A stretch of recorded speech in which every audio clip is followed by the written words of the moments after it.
Hi, I'm Jeff Bluevin with Armed Dynamics, and I'm here with Patriot Nurse. Hi. Today we're going to be talking about the need for people who do carry guns to seek some sort of medical training. So, go ahead, Patriot Nurse. I think one of the things that we come to when we start carrying a gun is, yes, I need to carry a gun to protect myself. That is just one tier of security. A lot of people get to that tier and stop. What we need to realize is that if we do end up having to use our weapon, the likelihood of somebody getting hit is increased, hopefully. And if you or someone you love is on the receiving end of a bullet wound, you need to know how to deal with that when it comes, because nobody wants to, after having hopefully saved their life and somebody else, nobody wants to lose another person or their own life. Nobody wants to lose them to a preventable wound, or I guess I should say a preventable death, some form of bleeding out, exsanguination, or some other type of wound. And maybe you can explain to the viewers what happens typically. Okay, so I'm Jeff Bluevin, I dial 911, and there's been a defensible shooting, a justifiable shooting. What then happens? What is EMT's response? Well, when EMS arrives on the scene, before they can render aid to anyone, regardless of how horribly they've been injured, the scene has to be declared safe. So in order for that to happen, usually the police need to get there to assess the scene and make sure that it is indeed safe.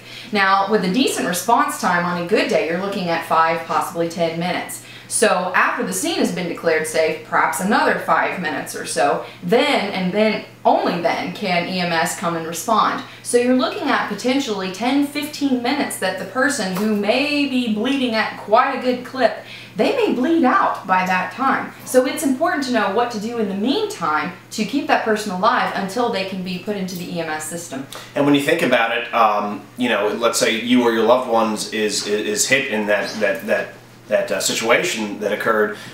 Femoral artery hit, a major artery hit, you're looking at somewhere in the neighborhood of 60 to 90 seconds before they have expired. Waiting 15-20 minutes for EMT to actually get on the scene, does that make sense? Not a viable option. Yeah, it's not a viable option. So for a small cost, you can get some sort of medical training. Places that I recommend are Patriot Nurse, Armed Dynamics. We're going to have a one-day, 8-hour format for dealing with that. Paul Gomez of Gomez Training International. Tactical Response also has a great 2-day immediate action medical course. So it is your job now to go out and get that training, because as my friend James Yeager, Tactical Response, likes to say, you're much more likely to save someone's life with your medical training than your gunfighting training. That's true. You know, how many vehicle accidents have you seen on the side of the road?